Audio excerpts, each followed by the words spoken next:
I'm appealing to each and every one of you in Mottley and other areas across the constituency. I'm appealing to you. Move when they tell you to move. It doesn't make any sense for us to lose one life. When they say move, let we move. Make your necessary preparation. We have to be safe. So that could potentially have upward pressures on the bill, in addition to the reality that now that you have some of the more efficient combined cycle units that are unavailable who would burn gas, you're now burning less efficient units that burn heavy fuel oil, and that could also have upward pressures on the bill. So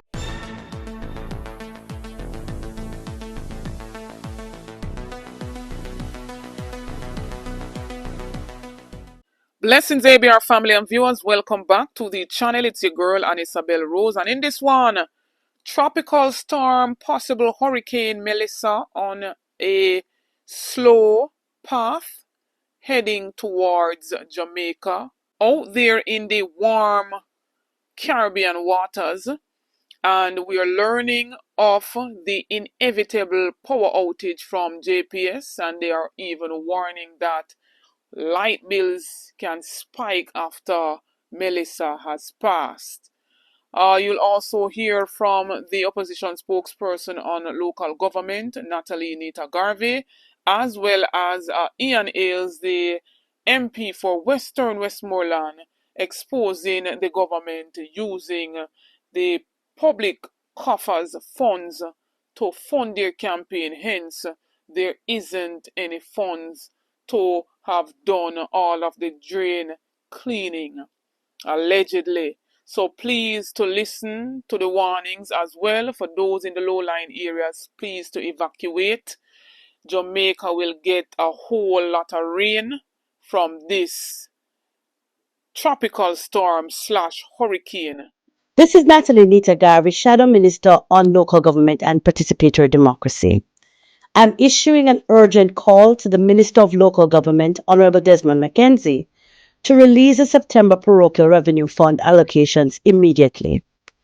Tropical Storm Melissa demands a comprehensive drain cleaning program for which the Minister himself designated these funds. Yet, the councils have received nothing. This haphazard disbursement of funds is preventing critical maintenance work. My consultations with mayors and minority leaders across the country confirm constant lateness in transfers from the Ministry of Local Government to the local authorities. This situation poses a high risk to property and life, as the last exercise of drain cleaning was done in June 4 months ago, which in itself was inadequate.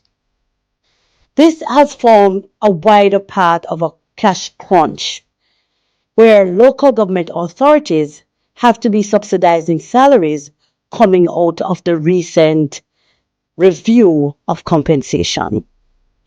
Despite government pronouncements, if basic works like drain cleaning are not done, the people face dire consequences. Minister McKenzie is currently presiding over a cash-strapped system. Unless he acts urgently, the local government system is heading back to the crisis of the 1980s. Ian Hales. Let me say to the people of Western Westmoreland that the Met Office have just informed us that by Friday, Melissa will be a hurricane. That's number one. The returning NP was leading drain cleaning efforts in his constituency. But according to Mr. Hales, the work is being done without government support, claiming the country's resources were used up in the financing of the recent general election. I didn't get $1 from government to clean one drain.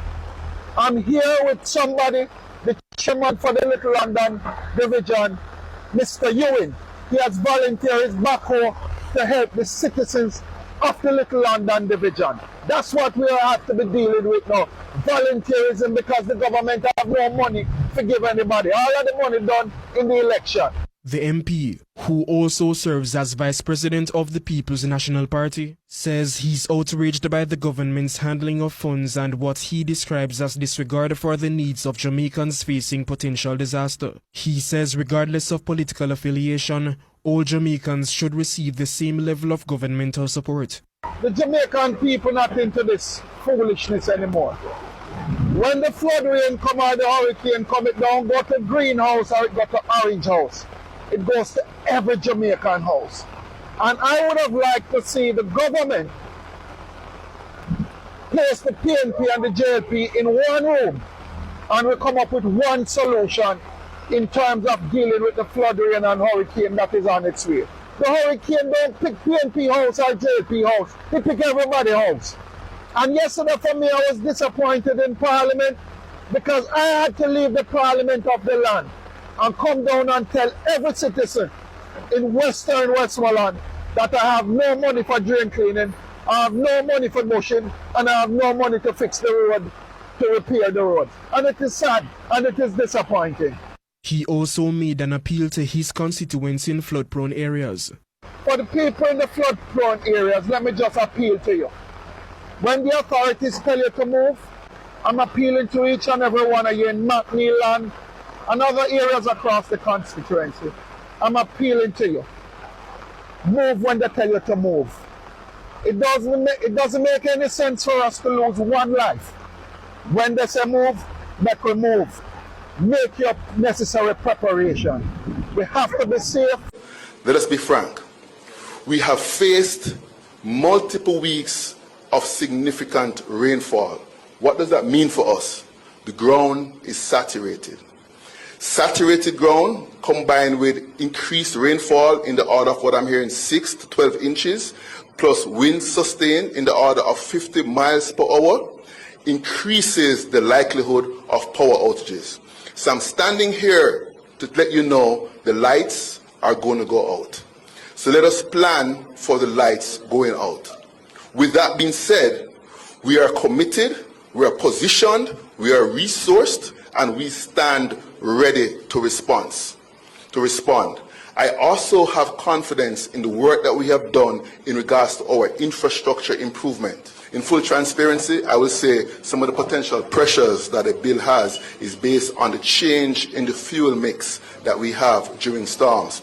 I just got a report a while ago that the floating storage regasification unit, that's the unit that supplies our liquefied natural gas, due to the threats and the adverse weather conditions, they're going to go ahead and demobilize. What does that mean? We're no longer going to have access to liquefied natural gas at some of our facilities and unavailability of a particular unit that's only able to burn liquefied natural gas that's controlled by the independent power producers. So what that means for us then is units that are able to burn the alternate diesel oil, those units will burn alternate diesel oil. The reality is that's a more pricey commodity than liquefied natural gas, so that could potentially have upward pressures on the bill. In addition to the reality that now that you have some of the more efficient combined cycle units that are unavailable who would burn gas, you're now burning less efficient unit that burning heavy fuel oil, and that could also have upward pressures on the bill. So the reality is, due to the fuel mix, independent power producers being unable to burn alternate diesel oil and the need to burn less efficient fuel to ensure the security of the grid and what you call security dispatch, there could be potential upward pressure. The good news is we're working with the OUR and other agencies to minimize that potential impact. I'll just close lastly with one thing that says the other thing that happens in a hurricane is that the renewable energy, wind and solar, are significantly curtailed. Curtailment in the order of over 80%.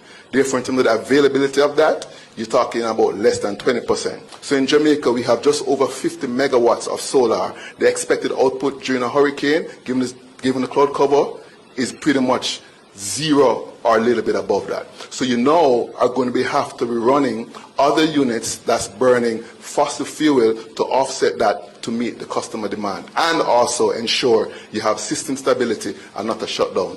Those combined effects in terms of not having availability of liquefied natural gas, the curtailment of renewables leads to potential upward trends in regards to bills and the impact. But we'll work with regulators and other agencies to see what we can do to soften or minimize that. ABR family and viewers, please to stay safe, stay alert, I will go ahead and put up the ODPEM, phone lines for those in various parishes. If you need help or assistance, call on the authorities, call on the powers that be, them something on our throw the tax for.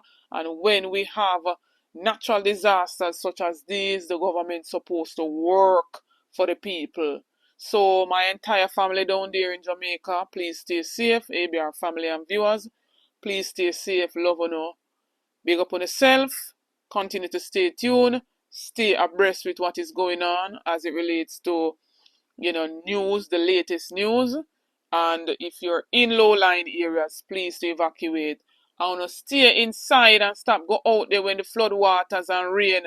A whole heap of people in the past have washed away in heavy flood waters. Please to keep the children safe as well.